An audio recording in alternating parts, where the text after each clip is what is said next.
Bismillahirrahmanirrahim. Assalamualaikum warahmatullahi wabarakatuh.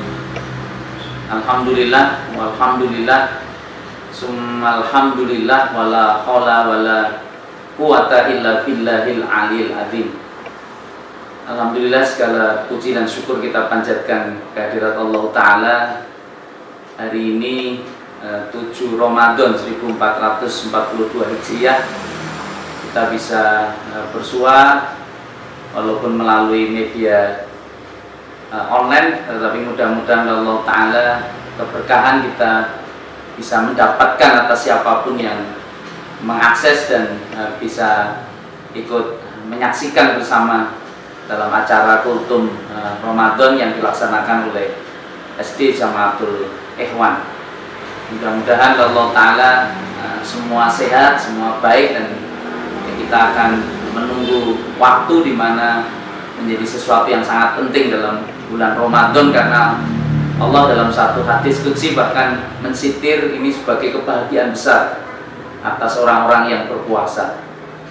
Lisoim farhatani, farhatun inda iftarihi wa farhatun inda liqa'i rabbih. Jadi orang berpuasa itu menjadi sangat bahagia dirinya karena sesungguhnya dia bisa berbuka. Karena memang orang berpuasa itu kan pasti lapar, orang berpuasa itu pasti haus, dan walaupun kita terbiasa makan dan minum, tetapi aktivitas makan dan minum kita ini kadang-kadang tidak ada kenikmatan atau bahkan jarang muncul kesyukuran. Kenapa? Karena kebiasaan-kebiasaan yang terjadi dalam kehidupan kita ini ya, kadang-kadang seperti akhirnya kita tidak ada rasanya lagi. Jadi artinya kita tidak ada nilainya lagi, tidak merasakan. Makanya menjadi sangat menarik ketika orang berpuasa, dia diminta sampai 13 sampai 14 jam, saya minta maaf, itu untuk kemudian menahan lapar, untuk menahan haus, dan tiba saatnya ketika dia lapar dan dia haus, maka kemudian Allah membebaskan dia untuk bisa iftar, dia bisa berbuka puasanya. Dan inilah yang sesungguhnya disebut farhatun inda iftarihi. Jadi orang-orang yang berpuasa itu akan menjadi sangat bahagia karena memang makan yang paling nikmat itu adalah dengan lauk kelaparan, dan minum yang paling segar dan menyegarkan itu bukan minum es teler, bukan minum es kopior, bukan minum es degan, tetapi ternyata adalah minum saat kita kehausan. Alhamdulillah, Allah Ta'ala hari ini kita bisa, oleh Allah Ta'ala bisa hadir kembali di bulan suci Ramadan. Apa sesungguhnya bulan suci Ramadan dengan kewajiban puasa itu? Karena memang seringkali kita bicara Ramadan terus kita hubungkan dengan puasa. Karena memang ada firman Allah dalam Quran surat Al-Baqarah ayat 183, ya ayyuhalladzina amanu kutiba alaikumusiyam kama kutiba alal ladzina min qablikum la'allakum tattaqun ayyaman ma'dudat. Dalam ayat ini Allah Ta'ala berfirman, diawali dengan huruf nida, ya ayyuha, artinya panggilan. Siapa yang dipanggil? Alladzina amanu, itu adalah orang-orang yang beriman. Amanu itu menggunakan, saya dulu alumni SD Jamaatul Ikhwan kelas 4, kelas 5, kelas 6 sudah diajari tentang bahasa Arab. Saya mengenal, membedakan ini ada huruf, ini ada isim, ada fi'il. Maka kalau Anda dengar kata alladzina amanu, amanu itu huruf atau fi'il kira-kira. Nah, makanya aman. Kalau mohon maaf, apakah ini isim atau fi'il? Nah, huruf, isim atau fi'il? Maka orang akan menjawab amanu itu bentuknya adalah bentuk fi'il madhi. Nah, fi'il madhi. Jadi bukan isim. Ini kalau isimnya mukminun. Nah, tapi kalau amanu itu dari kata dasar amina. Siapa sesungguhnya? Artinya amina itu artinya apa? Amina itu panggilan terhadap orang yang punya keinginan untuk mendapatkan rasa aman. Jadi amina itu aman, tentram, damai. Makanya orang semakin beriman kepada Allah Subhanahu wa Ta'ala, itu hatinya menjadi tentram, damai, nyaman. Dan itu adalah sesuatu yang sangat besar yang akan dimiliki oleh mereka yang mengimani Allah Subhanahu wa Ta'ala. Makanya kalau ini belum tentu prosesnya kemudian akhirnya betul-betul menjadi mukmin. Makanya amanu itu bagaimanapun istilahnya kedalaman iman yang kalian miliki. Artinya apakah iman Anda sangat kuat atau bahkan sangat lemah, tetapi selama ada iman maka perhatikan ayat-ayat ini. Dan kalau kita kemudian belajar tentang ilmu ulumul Quran, itu ayat yang diawali dengan panggilan ya nida ya ayyuhalladzina amanu, kita langsung bisa juga ikut menebak, oh ini sesungguhnya ayat ini turun di Mekah atau di Madinah. Karena memang Al-Quran itu kan periodisasi turunnya dibagi jadi dua, ada Makkiyah dan ada Madaniyah. Apa itu Makkiyah, Ustaz? Makkiyah itu apabila turunnya di kota Mekah saat 13 tahun risalah kenabian Rasulullah. Kalau Madaniyah itu 10 tahun terakhir periodisasi akhir. Dan salah satu ciri kita bisa lihat tahu apakah ini ayat atau surah dari Madaniyah atau Makkiyah, itu dari harfun nida ini, dari panggilan ini. Apabila ya ayyuhan nas, itu adalah ayat-ayat Makkiyah. Tetapi kalau ya ayyuhalladzina amanu, itu sesungguhnya adalah ayat-ayat Madaniyah. Kenapa Madaniyah? Karena waktu ayat ini turun ketika proses ada di Madinah, itu kita lihat objek dakwah Rasulullah. Siapa yang diseru? Ternyata banyak di antara mereka sudah beriman. Rasulullah itu saat di Madinah, dia sudah punya kekuatan besar. Kenapa? Karena dia didukung oleh komunitas atau masyarakat asli kota Madinah, dan itu adalah suku Aus dan Khazraj yang akhirnya memilih Rasulullah jadi pemimpin. Dan mereka mengimani ya ayyuhalladzina aman, maka mereka banyak mendengarkan itu. Untuk apa? Kutiba alaikumusiyam, itu telah dituliskan atas kalian, atau furido, diwajibkan atas kalian itu untuk berpuasa. Untuk berpuasa. Asyam, siang puasa siapa? Puasa menurut baginda Nabi Muhammad sallallahu alaihi wasallam dengan syariahnya itu. Kama kutiba alal ladzina min qablikum, sebagaimana kewajiban ini ternyata pernah ditetapkan kepada umat-umat terdahulu. Seperti kalau saya ingin sampaikan kepada mereka yang belum pernah puasa, kemudian saya beritahu langsung lakukan puasa, maka sesungguhnya orang yang nggak pernah melakukan puasa pasti akan berpikir, saya kuat tidak, saya mampu tidak. Maka kemudian kalau ada penjelas kama kutiba alal ladzina min qablikum, bahwa sesungguhnya orang-orang zaman dulu itu juga melaksanakan aktivitas ibadah ini. Maka itu yang kemudian memberikan kekuatan dan semangat sehingga mereka hanya kemudian merasa ingin melaksanakan ibadah ini. Itu yang di awal. Makanya disebutkan sebagai penjelas dan penguat tentang kama kutiba alal ladzina min qablikum. Di sisi yang lain, ternyata di Madinah itu tidak hanya orang beriman dalam artian mengakui kenabian Rasulullah Muhammad SAW, tetapi juga ada sebagian golongan itu adalah kalangan ahlul kitab. Siapa mereka ahlul kitab, Ustaz? Itu adalah orang-orang Yahudi dan orang-orang Nasrani. Jadi kalau kita bicara sejarah tentang Yahudi dan Nasrani, maka ini menjadi sejarah penting karena sesungguhnya mereka juga pernah mendapatkan kewajiban untuk melaksanakan ibadah puasa. Tapi kalau mereka hatinya belum terbuka mengikuti Muhammad SAW, maka sesungguhnya orang Yahudi dan orang Nasrani itu juga ada iman. Mereka yakin kepada Allah, mereka yakin kepada hari akhir, mereka yakin juga akan ada surga dan ada neraka. Makanya apapun panggilan ketika dipanggil dengan kata ya ayyuhalladzina amanu, maka mereka pasti ingin ikut mendengarkan tentang perintah ini. Maka semua bisa bayangkan tentang alladzina kutiba alaikumusiyam kama kutiba alal ladzina min qablikum la'allakum tattaqun. Maka apa yang terjadi kira-kira? Orang Yahudi dan orang Nasrani ini mereka saling berbisik-bisik. Ini Muhammad melakukan copy paste terhadap syariat puasa yang kita pernah lakukan.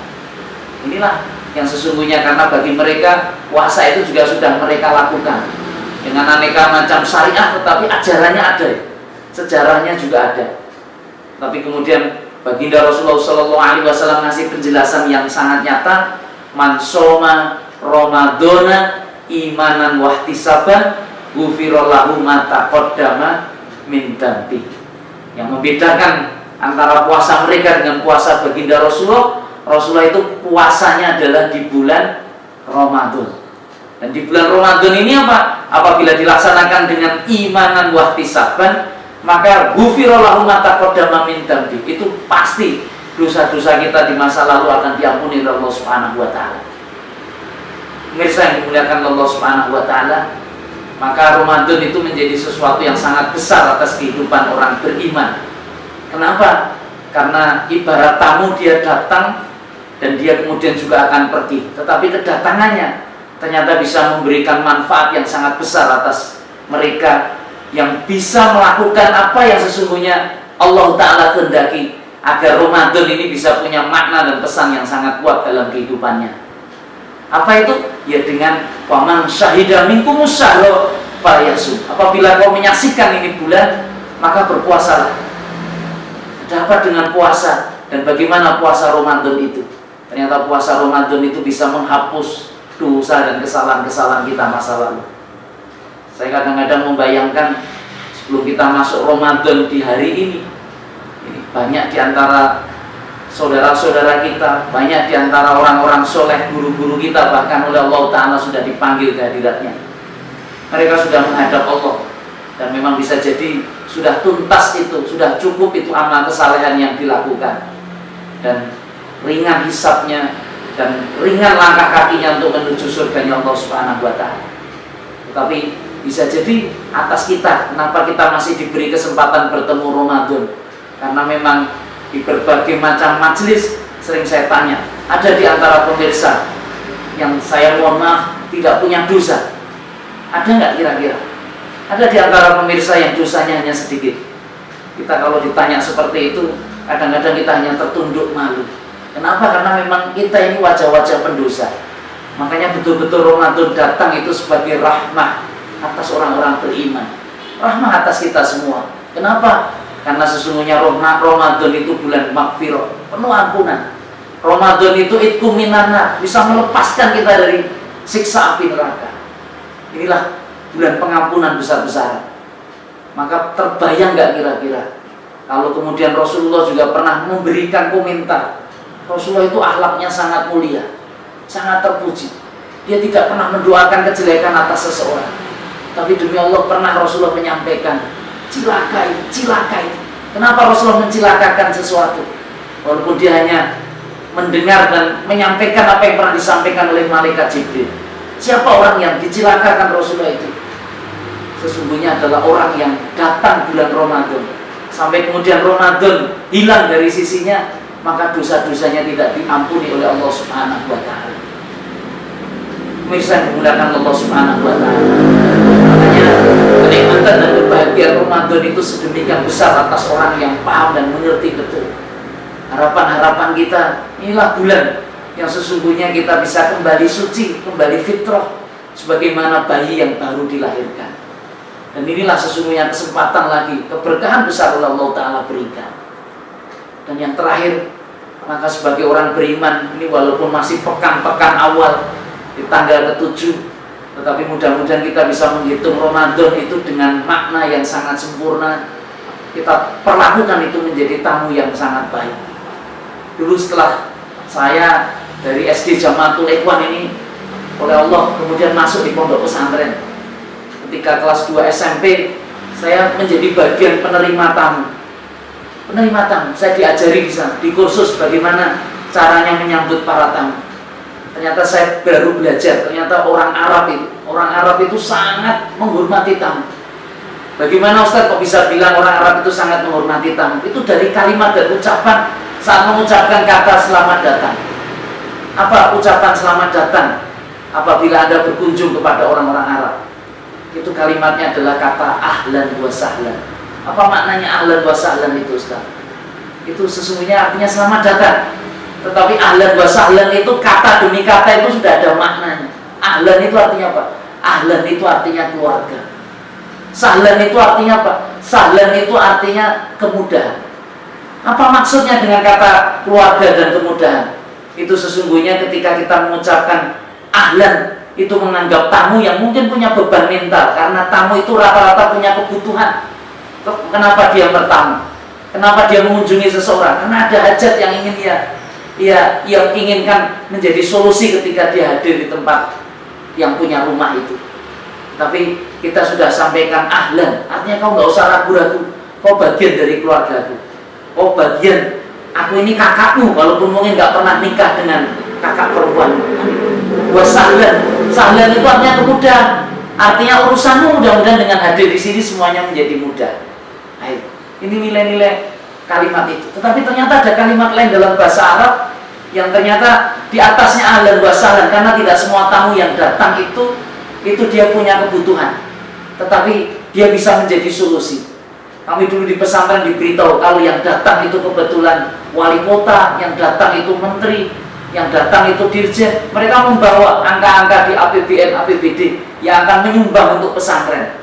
Maka cara menyambutnya itu bukan dengan kalimat ahlan wa sahlan. Sambutannya apa Ustaz? Sambutannya marhaban. Marhaban. Marhaban itu dari kata apa? Dari kata rohibah. Apa maknanya? Itu artinya lapang. Artinya apa? Kedatangan tamu ini membuat kehidupan kita menjadi lebih lapang. Makanya sambutan terhadap Ramadan mudah-mudahan betul-betul marhaban ya Ramadan. Artinya ini tamu yang sesungguhnya akan mengurai masalah-masalah kehidupan kita. Kenapa? Karena di dalam bulan Ramadan itu ada malam yang luar biasa, hari-harinya juga luar biasa. Apalagi ada malam yang disebut dengan Lailatul Qadar. Maka mudah-mudahan kita semua menjadi bahagia dengan kedatangan tamu ini. Dan inilah yang kemudian menjadikan para sahabat, para tabi'in itu punya doa kepada Allah Subhanahu wa Ta'ala. Mudah-mudahan 11 bulan yang lain itu juga semuanya Ramadan. Tapi tentunya kita mungkin akan bergumam, untungnya itu tidak dikabulkan oleh Allah. Kenapa? Karena kita ini lebih suka masuk satu Syawal daripada satu Ramadan.